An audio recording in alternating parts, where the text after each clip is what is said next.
Hi guys, welcome back to my channel. Happy New Year. It's been a while, it's been a long time, but your girl is back. A lot has happened this year already. Last year was ghetto, but but we're back and better, and this is going to be a good year. So yes, as usual. I'm saying as usual because you already know. I think we share the channel right now, so. Bro. So it's your girl Vicky here. Hi guys. Oh, I'm regular. Myself. I'm regular. You think I'm a regular?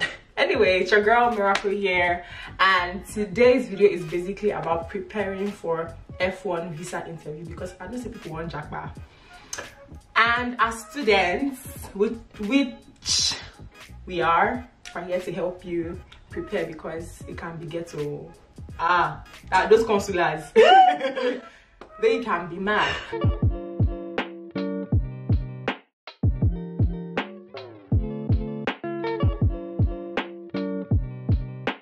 So this video is going to be into three. First things, I'm going to tell you how to prepare. Second one, I'm going to share with you the documents you need, and lastly, questions you may be asked. Now, I'm saying may, because some consulars may not ask you anything, nothing. Yeah. They might just ask you one or two questions and you're done. And I think anybody spending more than 3 minutes with the consular, sorry is your name. Your village people are coming for you. It's really fast. It's really easy. So let's get this party started. First thing you need, guys, I'm going to be using my phone because I have a list right here. First thing you need, children of God, is God. You need God, because you can prepare, you can be ready for everything, and then you get there and your village people truly come for you. That's why you need God. You legit need God, because if not for God, it will be. Yeah, and then the second thing you need to know is that you need to start early, because getting dates can actually be a struggle. So let's say you're looking to go to school or like leave the country in September, you have to start like maybe the year before or like January, because getting dates at the embassy, bro, like it happened to me, because like I had a date and then I went for my interview and only for them to turn me back. It wasn't funny because like there was no date again at the Lagos embassy. I had to go all the way to Abuja to do my interview. So you need to actually prepare ahead of time and then not wait last minute and start hustling for dates. I mean, if you have the money, then you might be willing to pay 500k just for dates. Just for dates. Let me even and you might not even get the visa just to get dates. They'll tell you to pay 500k. So you need to start early so you can actually get dates. Another exposure. Do your interview in Lagos. Yeah, the expo I was going to say is you need when you finish your application online, you know, when the place to choose dates, that app just be refreshing. Yeah, people always people cancel their dates, so you can get a date. Some days like I will be up till 3 a.m. refreshing that page, looking for the CGI page. You go refresh and die. Oh my god. Third thing is you need to dress confidently. I'm not saying wear suit and tie. I'm not saying go and wear outfit attire. I know. I'm just saying look casually corporate, like look good. Like when you're talking to somebody, you need to dress well. As in the way you dress, the way you be addressed. Like dress properly, and then they will take you seriously. Yep. The next thing is that you have to be confident. Like you need to know what you're saying. You need to believe in your sauce. You know, like you need to. They need to know that this person, you know this person. Saying. Yeah, and then there's a lot of people usually like outside the embassy telling you, oh, they might not give you your visa, oh this, oh that, but you kind of like just need to be focused and be confident and know that yes, like you know what you're saying, and then there's no reason for them not to give you the visa. So yeah, that's that. I think the fifth thing is whatever you feel on your DS-160 form, know it at the back of your head, like know it back to back, because the questions they're going to ask you is based on what you filled on your DS-160. So anything that is not the same, I guarantee you will not get that visa. You won't, like, it has to be the same thing. Like, they have actually, do you know the funny thing? Some consulars will not look at your face the entire interview. You just get there, they collect your passport and they're typing the entire time. They're looking at what you filled on your DS-160. So you have to be able to tell them, see, let me, that's why I never get my visa the first time. Because I went twice. The first one did not give me people because I think I made a mistake based on something I said That was the end though. There's no comeback. Yeah, like once it doesn't tally, that's it. That's it. Then the next thing is you cannot just answer a question with yes or no. You have to like give reasons and be able to back up your answer. If they ask you a question and you say yes, you need to tell them why you're saying yes. If they ask you a question and you say no, you need to tell them why you're saying no. You can't just say yes or no. It's just like answering exam questions. Like, bro, you need to explain. Be confident in your explanation as well. Let them know that, oh yes, you know what you're saying, and then you're not just, you know, joking around, basically. An example can be like, have you ever been to the US before? Yeah, and you just say yes. You're supposed to be like, oh yes, I've been to the US before. I actually visited XYZ. It was fun while I was there. I met a lot of people. That's actually why I want to go back to the US. When I was there, I saw this school. That's why I'm applying to this school. If you say that one, bro, give them Fisi and Jara. You're getting your visa. Because see, I've noticed one thing. How is miracle? Americans like to be expressive. Yeah, they like to talk. So what's yes? Sorry. If you say yes or no, that means you're not ready. You want to be in Nigeria. And I did it the first time too. You see, as my village people were following me that time. They were following me. Guys, so the next thing is the documents you need for your interview. So for you to even go for your interview, you have to have gotten your admission, right? So definitely your school should have sent a package that contains most of the things you need. So you need your valid passport. If you don't have passport, why are you going for interview? You need passport, you need photograph. I mean, paper, passport photograph with white background. Do it at home, oh. Don't go to embassy and do it. If not, you pay 5K for passport. Or just 4.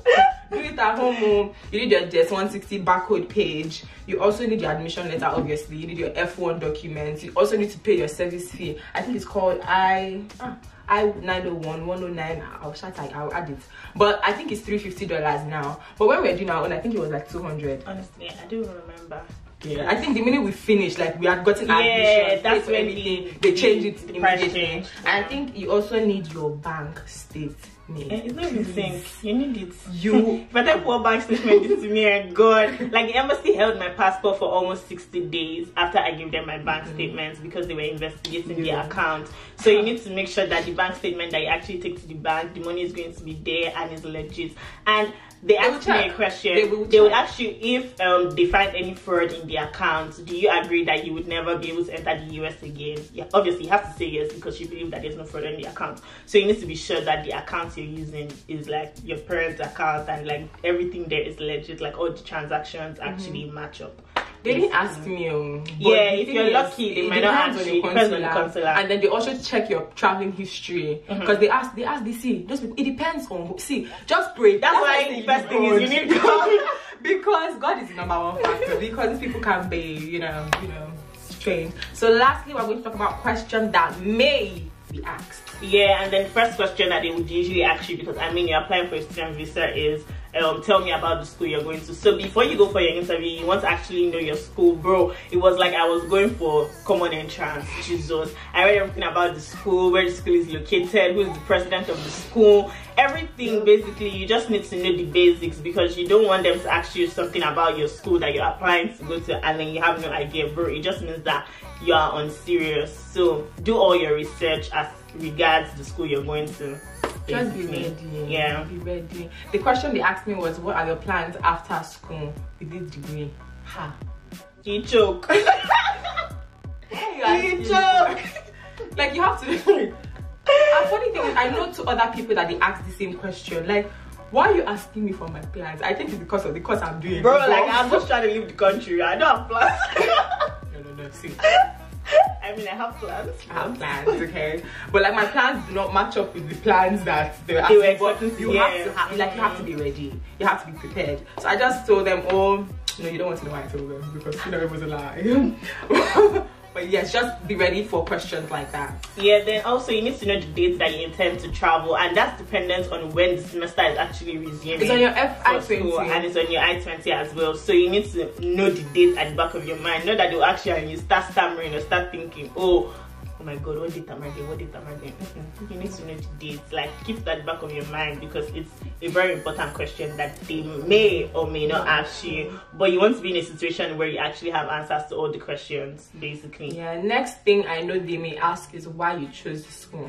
So I mean, I'll be on the line to the consulars, and then I'll see, you know, consulars asking people, because I feel like the type of visa you're going for depends on the time for your visa interview. Yeah. So if you're going for F1, almost everybody there are going for F1 visas. So you will legit be seeing them asking questions. Please don't listen. Close your ear. Okay? Focus on yourself before you yell the no exactly, and then it will affect you. It will just affect you. Listen, don't do that. I've heard a couple of times them asking people why they chose this school. Mind you, I've been there twice, so I've heard 20 questions. Why you chose the school? I've seen someone that chose like that applied to multiple schools but ended up choosing one. So they will ask you, why did you choose that school? Like, I know me, they asked me because I chose only, I applied to just one school. See, my faith strong. Just one school, and then they asked me why I chose that school. Why did I choose other schools? There are other schools that have my course. So why did you choose that school in that state? It'd be like interview. Those people, they came for me.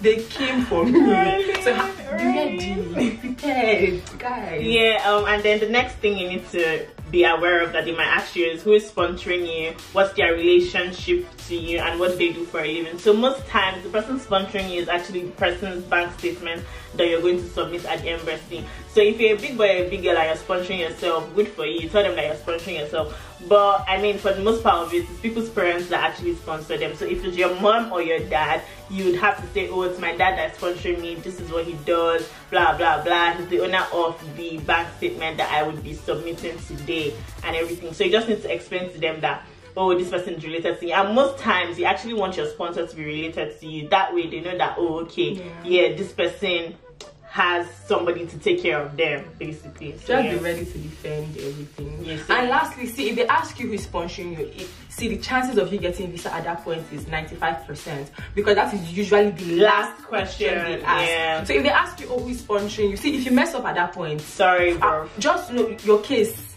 It's not even related to something different. Because if who is sponsoring you, because they are ready to just file it at that point. Because who is sponsoring you? Oh, my dad. Who is sponsoring you? My uncle. What they do for a living? Just defend it sharp. They talk about it, and they tell you one, they tell them two. So yeah, immediately. Don't do don't stutter.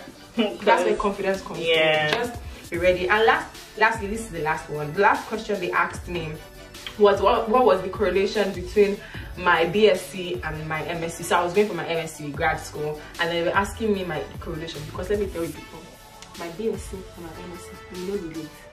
I did chemistry. Now but you can't feel me. And now I'm there. Information technology. Hello. Hi. How? Like the woman legit looked at, what did you do for BSc? God, that woman. I told her MSc. So why? Like, almost see, I was ready. I giving them back to back. I was ready. I was ready for them. And I just want to say one thing. Basically, we're almost done. If you don't get the visa the first time, do not give up.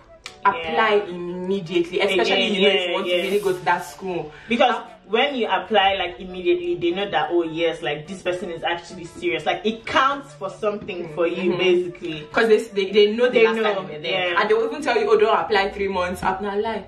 My people apply. Like they didn't give me the visa in Lagos. I applied straight to Abuja. I went there. I was ready for them. And the funny thing is, the questions they asked me the first time, they asked me again to be sure that I knew what I was going to say the second time. Like, these people, they are smart though. Oh my god, they are really smart. They don't even jinx it. And if they've denied you a visa before, they will ask you, have you ever been denied a US visa before?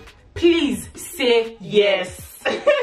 Say it though. Even as I tell them the yes, tell them I was denied at the tell them the dates. Oh, I was denied last month. Or I was denied. Tell them, let them know that you know why you were denied, and then answer it. And then after you've gotten your visa, more English hard.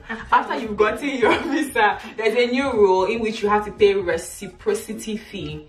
We never paid it because, you know, God was on our side. We already had our visas before they put the law into place, but you have to pay for it. And I think it's quite both. I think for F1 visas, it's $110. So you are paying $350 for service fee. You still pay $110. Minus your own admission fee. I mean, it's a lot of money. It's a lot. But I hope you get your visa, honestly, because for you to have watched the video to this point, you know that you're applying for your US visa. or visas in general. So if you want us to do B1, B2 visa, have you ever done B1, B2 visa? No. Okay, but we've done J1, J1, right? yeah. I've done B1, B2 visa. I've done J1 visa. So let me tell you first, they will deny me. They would deny me the first time I go. The second time, don't give it to me. But they didn't deny me for my J1 visa. You know, I'm special like that.